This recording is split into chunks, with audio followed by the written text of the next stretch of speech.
right, I'm out here on my back porch with the dogs. But what I'm gonna do is I'm gonna go over this little video. I know, good girl. I wanna go over this video and show y'all how I do smoked cheese, cold smoking. It's very simple and easy. It's easier than dealing with these dogs. Get down. All right, and then pretty much go from this right here. Damn, it's so good. Look at that. You got one something? You got one piece? There you go, big girl. I don't know if y'all see him. I saw the pity right there. And then my butt. There you go. Stay right there. There they are. There's my doggies. Good doggies. We'll go back up here. Let's get back to business. I'm gonna go over this and I'll show y'all how to make a cold smoked cheese. All right, here we go. This is, I go to Walmart and this is the cheese I get. Cause this is like the best one. 8 ounces, so I'll reach over here. Kobe Jack is a great one, but they're all perfect. So, you know, Kobe Jack,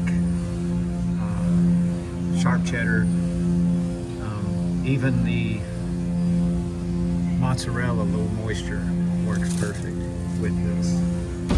That's pretty much one of my favorites. That mozzarella, which I don't see an 8 ounce of that. Well, that sucks, Blue Velvet Monkey Balls. I wanted to do that. I mean, there's a pound here. All right, hold on. So I'll do a pound. Then what I'll do is I'll just cut it lengthwise, just so it can get some more smoke on the skin. So I'll do that one. Sharp cheddar. Ooh, not that one. That one's open. Gross. I guess that's, as you can see here, this one's open, so disgusting. So I'll do some sharp cheddar. And you see they're $1.87 a piece. I'll get another Kobe Jack, another mild cheddar. So let me see, I got how many there? 1, 2, 3, 4, 5, 6, 7. It just depends on how many. I'll do another Kobe. Wife likes that. So you see right here, they're $1.87 a piece. This pound one is $3.58. So I cut that in half. So, you know, a little bit cheaper, but also just a hair bit smaller. No, it's still 8 ounces. So really smart to do that. Buy a 1 pound, cut it, and then you save a few cents, but who really cares? And I'm also buying groceries too. Just a regular average dude. But anyway, all right, so we'll go to the next scene. All right, guys, the other thing I get is also like a non-stick parchment paper or a wax paper, something like that. And I always go gray value just to save some money. So there you go. That's the other thing. And the other thing, let's get a small bag of ice for $2.33. So, all right. And then the other thing is we got to get a metal tray to put it in, but I'll show you that whenever I get back to because I got one already. I don't want to buy another one. So now I'm gonna go through some of the process. I'm using my vertical Pit Boss smoker here. As you can see, I have a grill over here. I've done it in this as well. I just can't do as many pieces of cheese because I can only get so much in there, and the just the space. So because I want the smoke tube, this right here, to be far as away as I can possible to the cheese, just because of the heat. That's why it's called cold smoking. So I'm going to do it in my Pit Boss here and show you how I do it with the Pit Boss. But as you can see, I've done it in that as well. I've done like 4 blocks of cheese with a half of a tube. So this one right here is a 13-inch, so it's like 4 hours is what this will do. And that's where it gives it a better, stronger smoked flavor.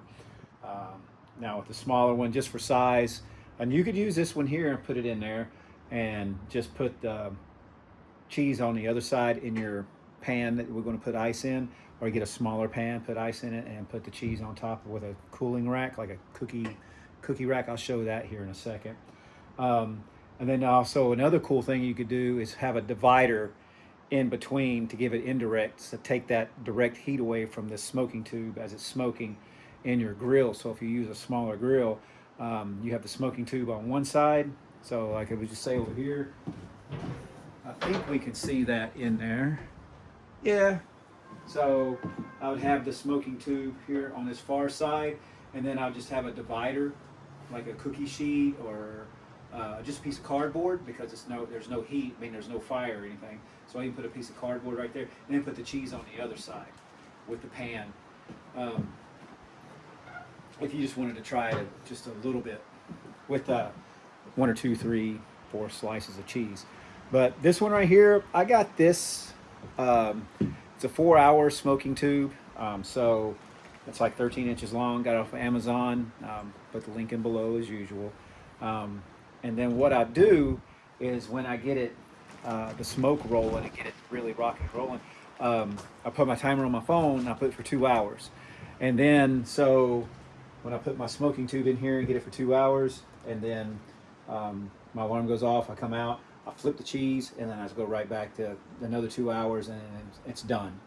So main thing I do is I'll get my smoking tube, lay it down like this. As you can see, it's full of pellets. And then what I do is I go to Lowe's. Walmart has them too, but Lowe's got these. I got competition wood, hickory. A lot of people like hickory, so it's really just a flavor if you like. Then you see there's duct tape on this. The reason there's duct tape because when I went there, this bag was damaged. So instead of $12, $16, I got it for $5 because it was a damaged bag of wood pellets, but they were all there. So save some money on that. So I'll fill them full of wood pellets. As you can see, it's all the way up to the top right there. And then I get a blowtorch. You need one of these to really get that wood pellets going. Well, okay. Let's try this again. There we go. Now, got the flame going. And then I'll let that start flaming up really high. I really get a good burn on this.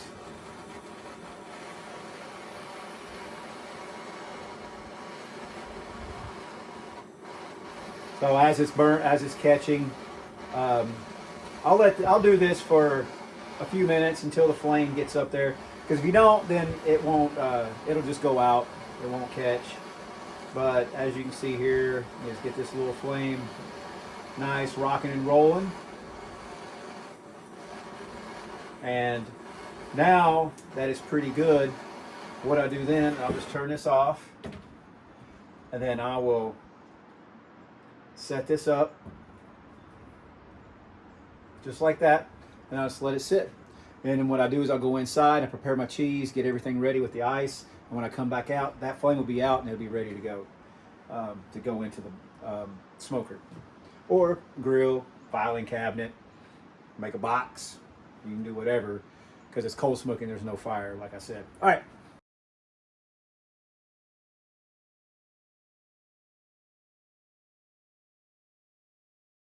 Okay, so now we got the burner out there started.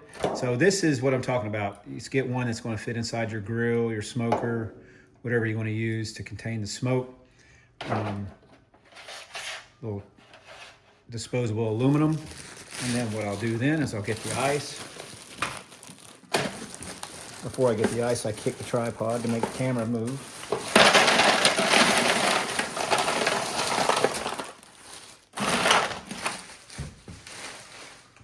This one right here does really well with the amount of ice that I use.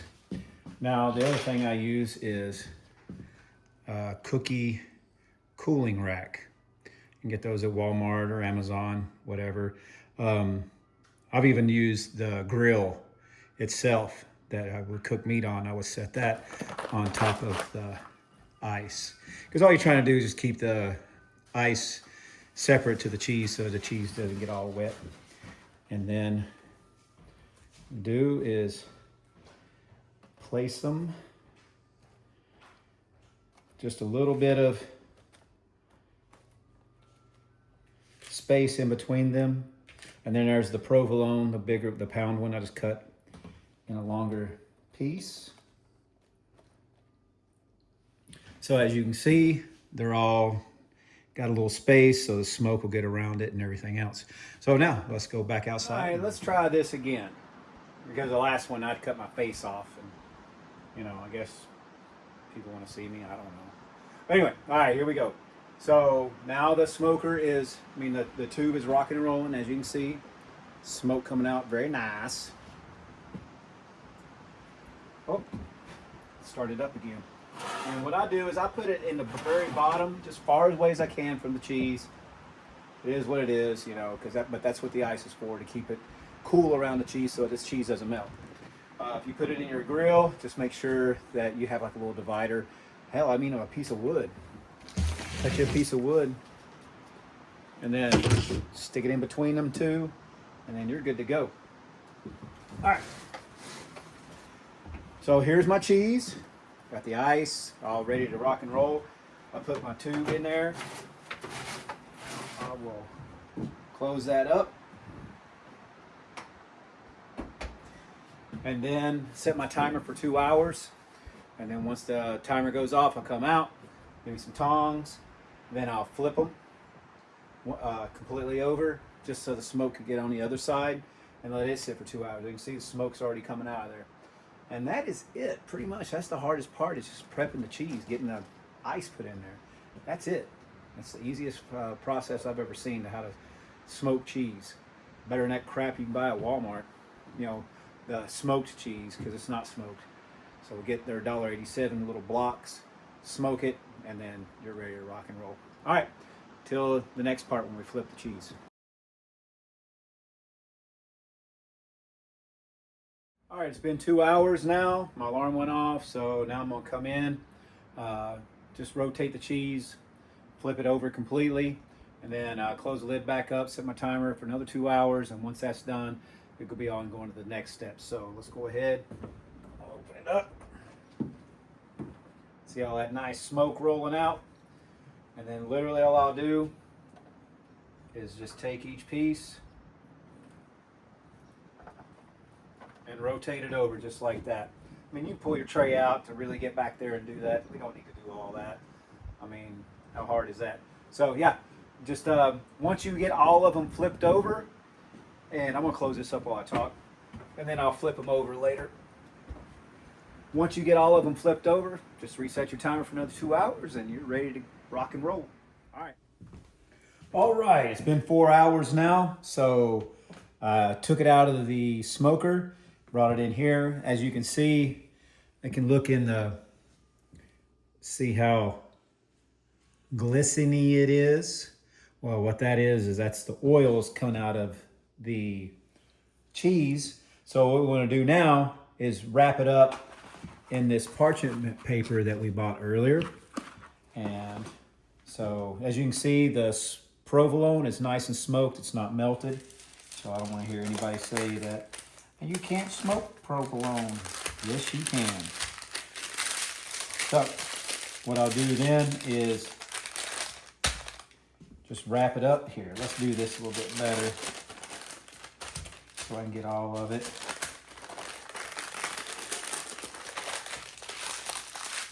And so I'll wrap it up like that and then stick it in my refrigerator. I'll put it in the crisper, do something like that, you know, just in there. And then I'll leave this in here in the refrigerator for 24 hours, minimum 48 hours. It just depends, 1 or 2 days. And then once it's sat in there for a day or two, it just gets the bitterness out of it. And then I go on to the next phase where I will vacuum seal it. And now that'll be that video, part of the video anyway. Now, after we've done with the, finished up with the wax paper where it sat there for 24 to 48 hours, Now it's ready to be vacuum sealed. So what I'm gonna do is I'll show you this right here. I got this off of Amazon, 25 bucks, I wanna say, so that was nice. Link will be in the description below if you wanna look at getting one of these. And then I've got these, I guess they're like a little pint size vacuum seal bags. They got like the link will be in below in the description. 100 of them, $20, something like that. So as you know, very minimal for this project. That's going to cost you anything. So as you can see here, I got a couple that are already vacuum sealed. I like to have some fun. If I'm gonna give it to a friend or family member or something like that, I will, go Freedom Yourself, Freedom MF smoked cheese, and website, all that type of fun stuff. But here, I'll show you what I do. After it sat for a day or two in the wax paper and soaked up those oils off of the cheese, because that definitely does give it a little bit of a bitter taste right after you smoke the cheese. And if you try to bite it, I mean, if you eat it right then, it's going to be like, man, that's bitter. Ooh, gross. So let it sit for a day or two in your refrigerator, and in the wax paper, it'll soak up those oils. And then now when you eat it, it's delicious. But anyway, all right, then I hit vacuum seal, dry. You don't have to do moisture. Moist, dry section, vacuum and seal. Just takes a second to seal up. Ah, here we go. I'll do this. The reason it keeps running and running and running is because I didn't get a good seal here. So I'll just turn it off. There's like a little wrinkle in there. So if that ever happens, just put it back in, flatten it out, and then try it again. Then hear that change in the noise of the vacuum. Now it's sealing good. I'm glad it did that. So you can see that when it's doing that, your machine's not broken. This means you don't have a good seal. And when that light turns off, it's good to go. All right, so now I've got this sealed, vacuum sealed. Put it back in your refrigerator. I like to put it in, I've had it last 3 weeks, I want to say. Because since you vacuum seal it, it doesn't get hard and nasty and everything else. So it's pretty good after you vacuum seal it, and it'll last for a few weeks. But like I said, you go to Walmart, you go to a smokehouse or a meat house or whatever, and then you try to get you some smoked cheese. Is it really smoked cheese? Is it good? Really? I don't think so. It's just, I like my cheese smoked. I do it for the 4 hours, two on one side, 2 on the other, because I really love that really hearty taste. And like I said, you can do pretty much every cheese. I even done a lot. I will do low moisture mozzarella cheese. So, and then people are like, you can't do that. It's too soft. It'll melt. And if you do it the cold smoke way, like I showed you, you can. It's good stuff. But anyway, all right. That's pretty much it. I hope you enjoyed this, and try it out. Leave a comment below. Tell me how you think about it. What's your thoughts about and what did it taste like? So just let me know. Freedom MF out.